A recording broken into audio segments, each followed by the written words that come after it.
It is now my honor to ask His Excellency Archbishop Borys Gudziak to address the class of 2023.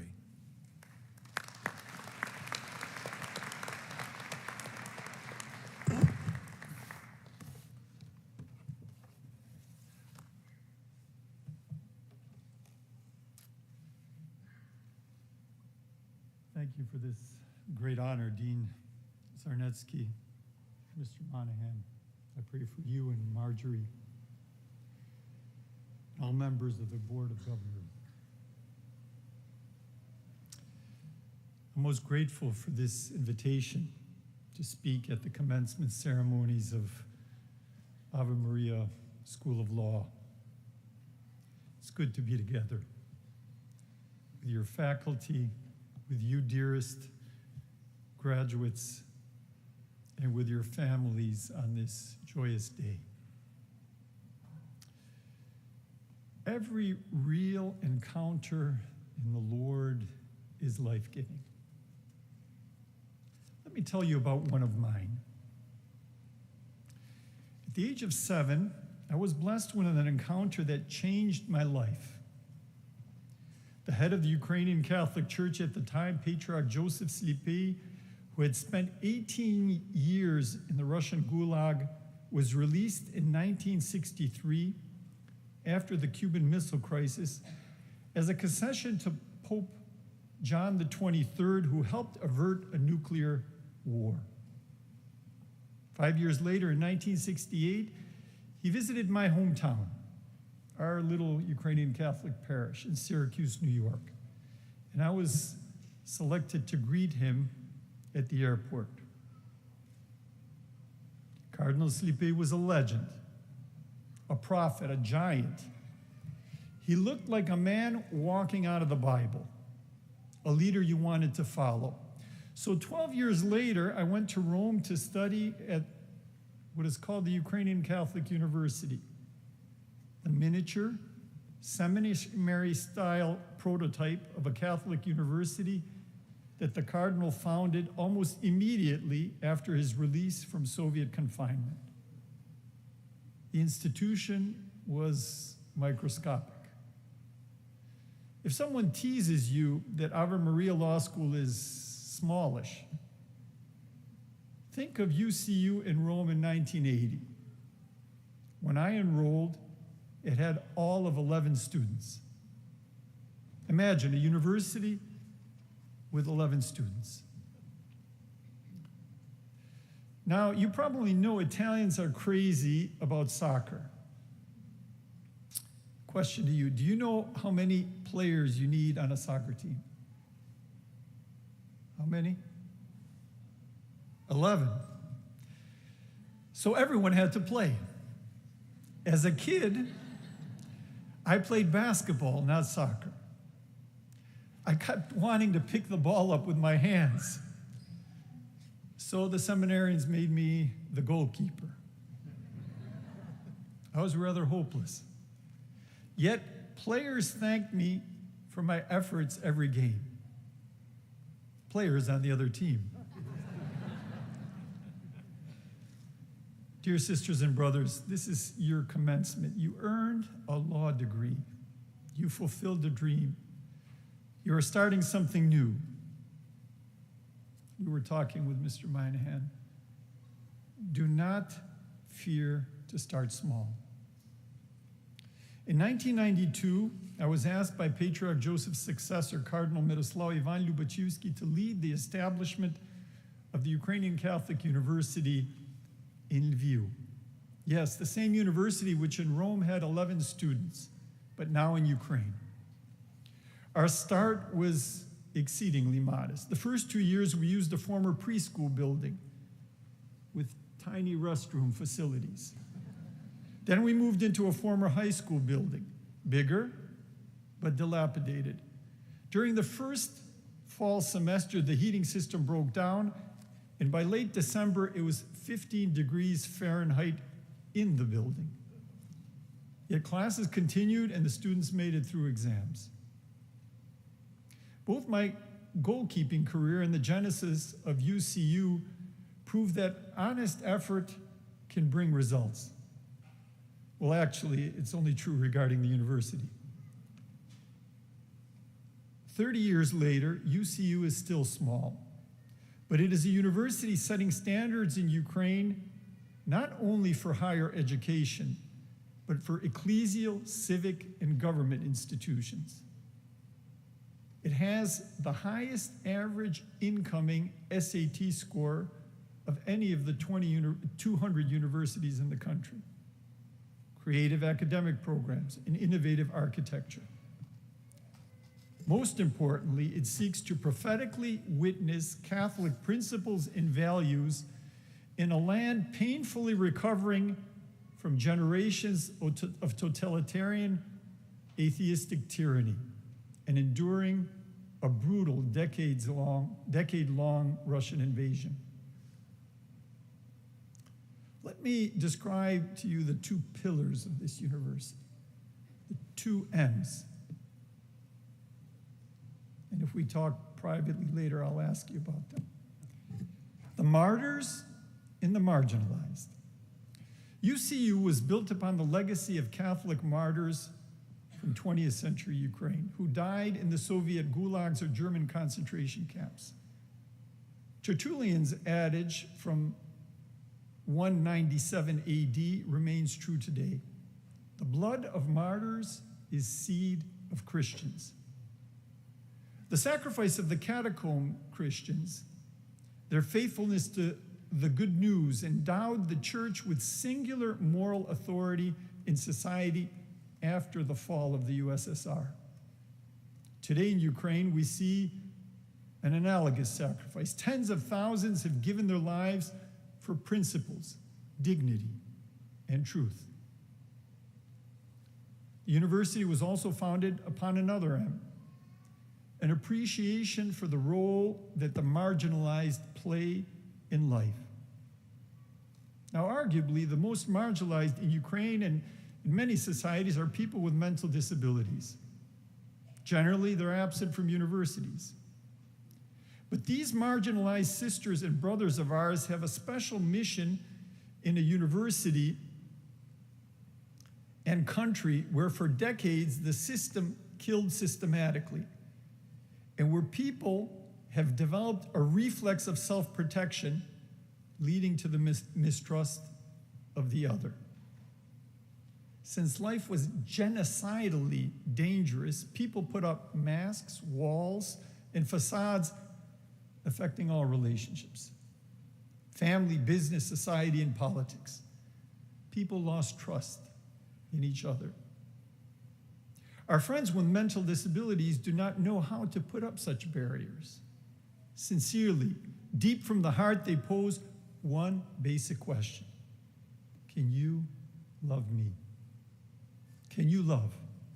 That's the most important pedagogical question a student can be faced with.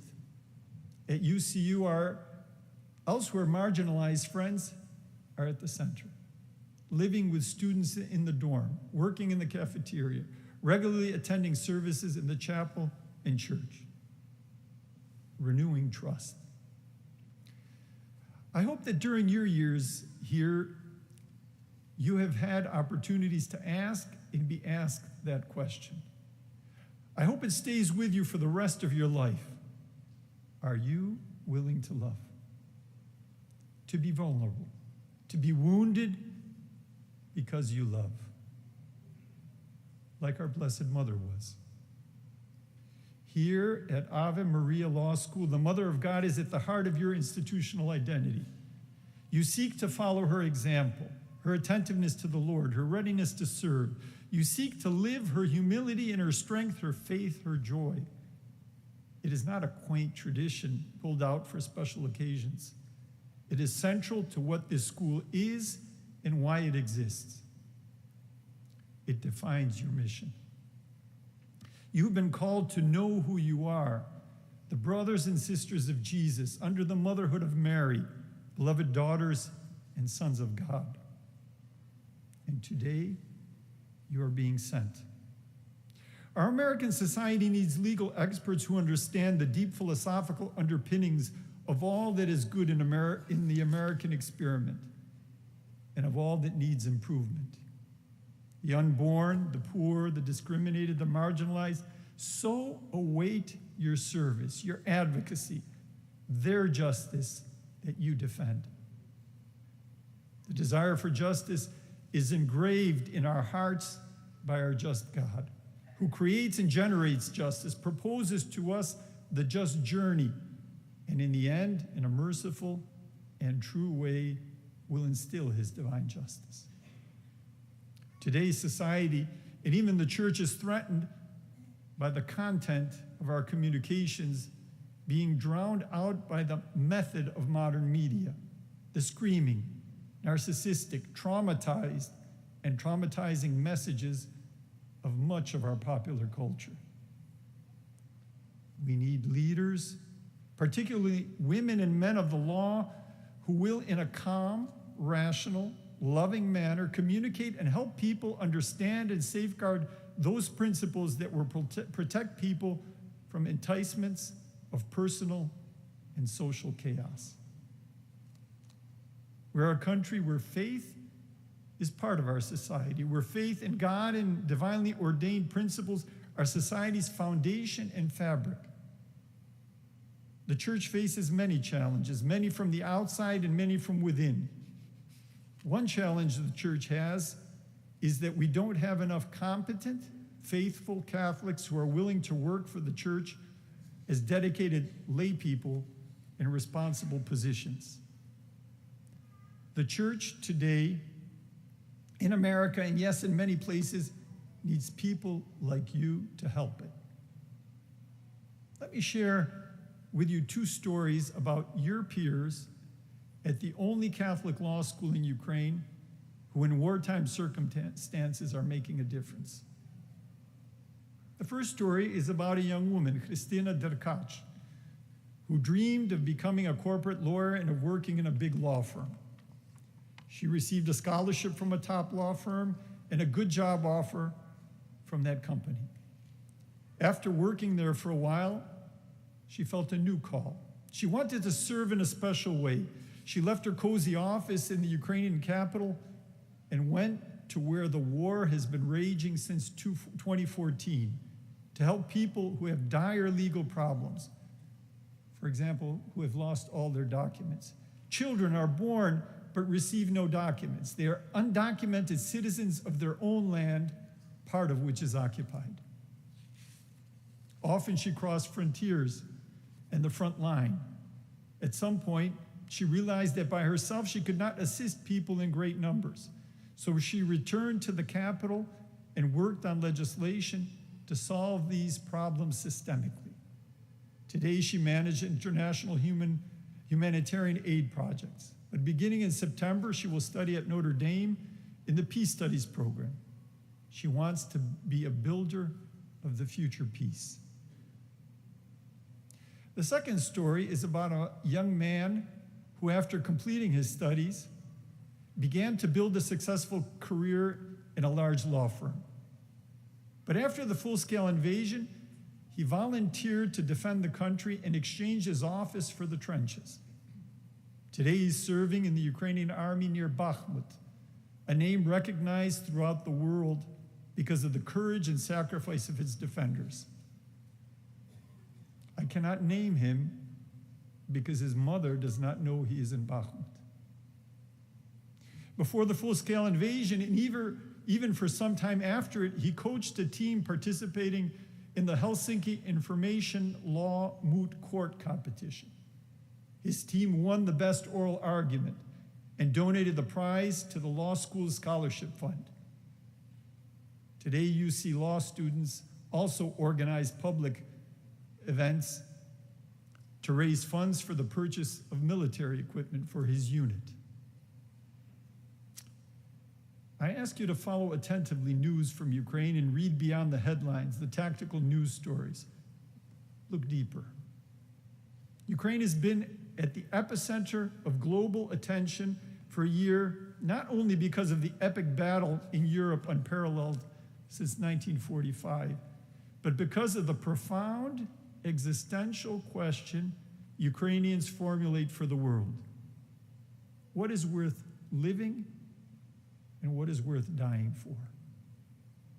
In our world where everything seems transactional and negotiable, where things are bought and sold, where everything is a matter of subjective, individualistic opinion, Ukrainians are witnessing to the fact that there are eternal truths, eternal values, eternity itself. Our life, our chronology, geography, plans, and ambitions are, as important as they are not the full extent of reality. There is something beyond. Ukrainians mesmerize the world with their faith and what is beyond, with their faith. And you can do it too. The stories of young Ukrainian lawyers that I shared show that law can be a tool for achieving selfless goals. By obtaining a law degree, you have an opportunity to serve people here in our country and in different parts of the world. A good Catholic lawyer knows whom is worth serving and what is worth living and even dying for. Patriarch Slipe often used the phrase, megala eteste, dream big. Let me quote him. It is true that not everyone was born a genius, and not everyone has the gift from God to alter life's circumstances.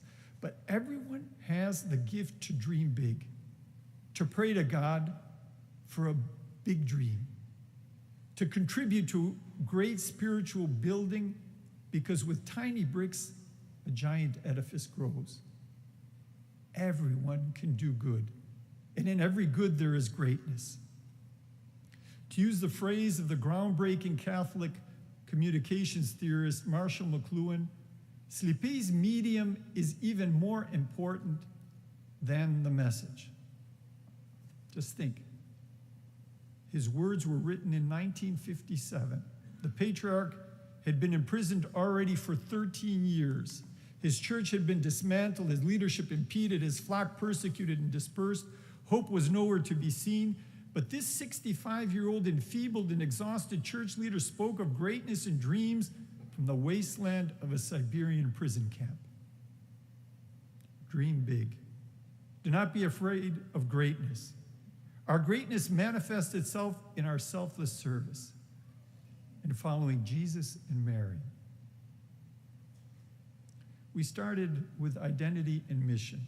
I shared something about mine, and I ask you to be mindful of yours.